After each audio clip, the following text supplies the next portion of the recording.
Hi, welcome viewers. Today I'm going to show you how to fix a broken key fob like this. An old key fob from a car. Uh, this fix is showing you how to fix a problem where otherwise the buttons work and everything really works with this thing, but one or more of the buttons don't really activate very well, or sometimes they activate and sometimes they don't.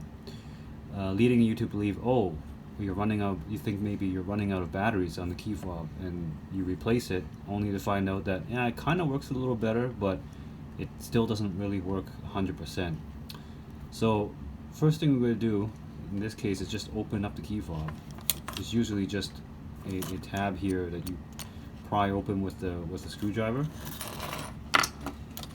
You get access to the PCB underneath, and now you can probably see why this doesn't work all the time.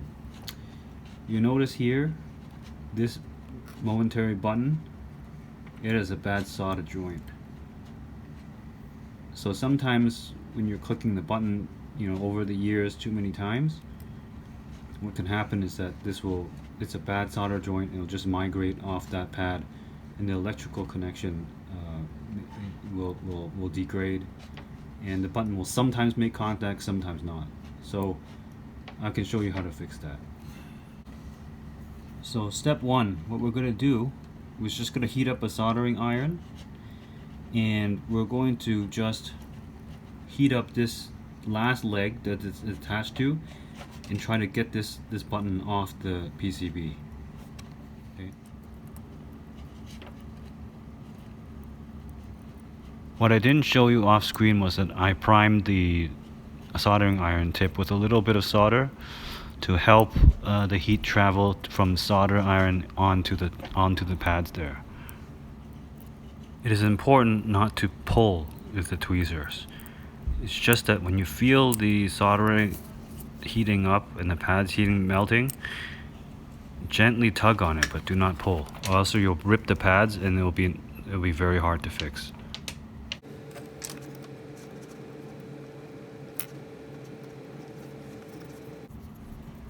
That idiot. Just tape it to the table.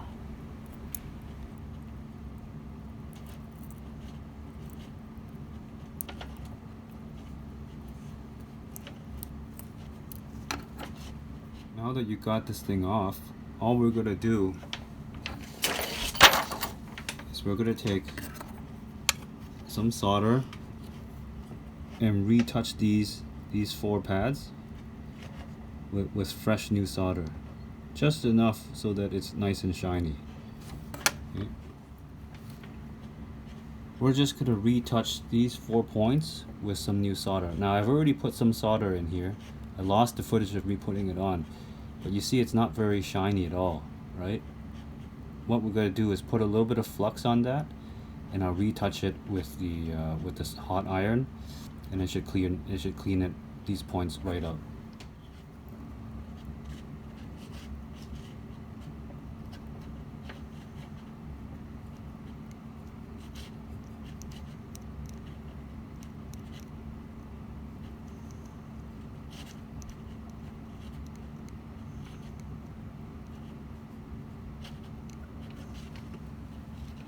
You will see as I touch the soldering iron to the pads, because of the flux on it, the solder will brighten right up.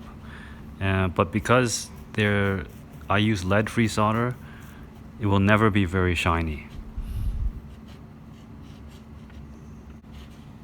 Now the plan, now that this is cleaned off, now the plan is I'm going to put a lot of flux, sticky flux over this, and just going to paste the button onto it. And I'm going to try to solder it on while holding the button down on top of it. The sticky flux will help it hold it in place. So now I'm just using regular rosin based flux. It's quite sticky. I'm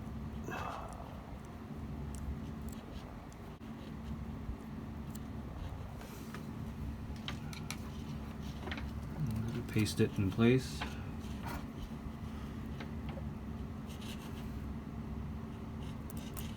Now it's important not to have put too much solder on those 4 pads in the previous step. If you put too much and you make it uneven, it'll be very hard to center this button on top of them. You check the alignment very carefully.